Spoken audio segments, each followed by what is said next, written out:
오늘 우리 시편 148편의 말씀을 가지고 함께 말씀을 나누기를 소망합니다. 오늘 본문은 하나님만을 향해 있는 시인의 마음을 너무나도 잘 나타내주고 있습니다. 1절부터 6절은 천상에 존재하는 것들에게 하나님을 찬양할 것을 여러분 촉구하고 있습니다. 찬양을 해야 하는 첫 번째 존재는 모든 천사들이죠. 천사도 영적인 존재이기에 당시의 사람들은 천사를 숭배하는 사상들도 있었습니다. 그런데 시인은 천사는 숭배의 대상이 아니라 그저 하나님을 찬양하는 피조물이라고 못을 박아두고 있는 것이죠. 3절과 4절 말씀을 보시면 해와 달과 별들이 하나님을 찬양해야 한다라고 이야기하고 있습니다. 이것들 역시 여러분 고대에서는 숭배의 대상들이었습니다.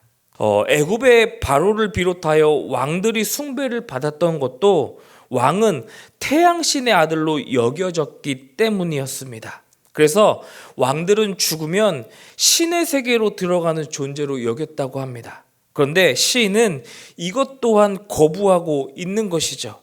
해와 달과 별은 숭배의 대상이 아니라 그저 하나님을 찬양하는 피조물이라고 이야기하고 있는 것입니다. 또한 하늘의 하늘은 영적인 존재가 머무는 신성한 공간 또는 해와 달과 별들이 존재하는 공간으로 당시 사람들에게는 신적인 영역이었다라고 이야기합니다. 영적인 존재가 머무는 곳을 숭배하는 것은 당연하다고 생각을 했고 해와 달과 별들이 하늘에 떠 있는 것도 하늘에는 인간이 상상할 수 없는 큰 틀이나 고정된 지지대에 해와 달과 별들이 매달려 있었다라고 생각을 했다고 합니다. 하지만 시인은 하늘의 하늘도 하나님을 찬양해야 한다라고 선언하고 있습니다. 여러분 왜 그렇습니까? 하나님께서 그것을 명령하셨기 때문이죠. 즉, 이 말씀은 천상의 세계가 철저하고 완벽하게 한치의 오차도 없이 하나님의 뜻과 계획에 따라 운행되고 있음을 여러분 뜻하고 있다는 것입니다. 오늘 본문 7절에서 14절은 땅에 있는 천하 만물을 향해서 하나님을 찬양할 것을 촉구하고 있습니다. 여러분 7절에 용이라고 번역된 단어를 한번 보십시오. 이 용이라고 번역된 단어는 어떠한 생물을 말하는 것인지는 명확하지 않습니다. 그런데 다른 번역본을 보니까 바다의 괴물, 또 큰 물고기로 번역하는 번역본들도 있습니다. 성경에서 물, 특히 바다는 두려움의 대상으로 많이 묘사가 되고 있지 않습니까? 그 두려움의 바다 속에 어떠한 생물이 사는지 모르기 때문에 더욱 그 생물들을 두려워했습니다. 항해하던 배가 전복되거나 난파되는 것은 바다에 사는 괴물이 끌어당겼기 때문이라고 그렇게 생각하곤 했죠.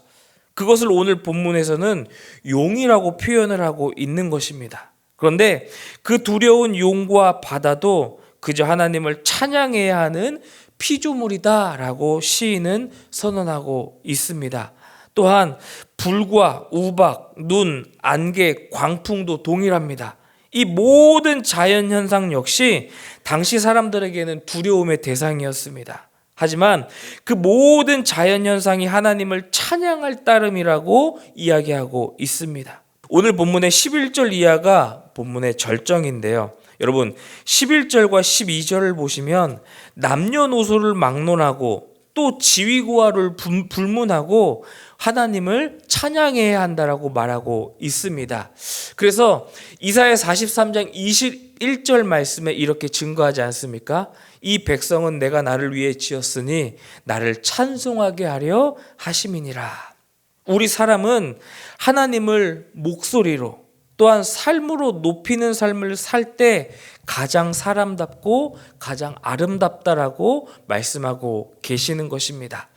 13절의 시인은 하나님을 찬양해야 하는 이유를 또렷하게 말해주고 있습니다. 그것은 하나님의 이름이 홀로 높으시고 하나님의 영광이 천지에 뛰어나시기 때문이다라고 말하고 있습니다. 시인은 하늘에 있는 것들인 천사들, 해와 달과 별들을 비롯하여 땅에 있는 것들이 용들과 바다, 불과 우박, 눈, 안개, 짐승들, 새들, 왕들, 노인들과 아이들까지 총 30가지를 향해서 하나님을 찬양하라고 목소리를 높이고 있습니다. 왜 그렇습니까? 하나님이 찬양을 받으실 분이시기 때문입니다. 하나님은 홀로 높으시고 뛰어나신 분이셔서 스스로 거룩하신 분이시지만 주님의 기도에서 우리가 고백하는 것과 같이 이름이 거룩히 여김을 받으시오며의 말씀은 우리 그리스도인들이 구별된 삶을 통해서 더욱 또렷하게 드러나게 되는 것이죠. 오늘 본문은 이렇게 마무리됩니다. 여러분 14절 말씀입니다. 그가 그의 백성의 뿔을 높이셨으니 그는 모든 성도 곧 그를 가까이 하는 백성 이스라엘 자손의 찬양받을 이시로다. 할렐루야. 여러분 성경에서 뿔은 힘, 영광, 승리, 구원을 뜻합니다. 하나님께서 하나님의 백성 즉 모든 성도들을 높여주셨기 때문에 하나님께 찬양을 드리는 것은 마땅한 일이라고 시인은 강조해서 이야기하고 있습니다. 하나님께서 하나님의 백성인 이스라엘 자손들의 뿔을 가장 높여주셨을 때는 두말할 필요도 없이 출애굽을 하시게 하신 것과 홍해를 건너게 하신 것입니다. 그들은 홍해를 건너기 전에는 애굽의 노예의 신분으로 애굽에 속해 있었습니다. 하지만 홍해를 건너고 그 홍해가 닫히는 순간에 그들은 자유인의 신분이 되었고 하나님께 속한 백성이 되었습니다. 그래서 그들은 찬송을 드렸습니다. 하지만 그 찬송이 오래가지 못하고 3일 만에 물이 없다고 원망이 터져 나오고 30일 만에 먹을 것이 없다고 불평과 불만이 가득해서 출애굽의 의미가 무색하게 되지 않았습니까? 그들은 그들의 뿔을 높여주신 하나님께 집중하지 못하고 하나님께서 주시는 것에만 집중하였기 때문입니다. 여러분 오늘 우리를 되돌아봤으면 좋겠습니다. 정말 하나님께 집중하고 있는가? 아니면 그 하나님께서 주시는 것들에게만 집중하고 있는가? 오늘 시편을 기록한 시인은 참 크게 여겨집니다. 하나님을 향한 터질 것과 같은 감격, 감사를 지금 고백하고 있는 것입니다. 그 시인의 고백이 이스라엘 공동체의 고백이 되어 하나님의 말씀이 되었다라는 것이죠. 사랑하는 성도 여러분, 오늘도 하나님께서 마음과 정성을 다하여 심어주신 여러분들의 삶의 자리에서 우리에게 생명을 공급해 주시고 우리의 뿔을 높여주시는 하나님만을 목적으로 살아감으로써 이 하루가 하나님께 올려드리는 일용할 찬송 되시기를 간절히 소망합니다.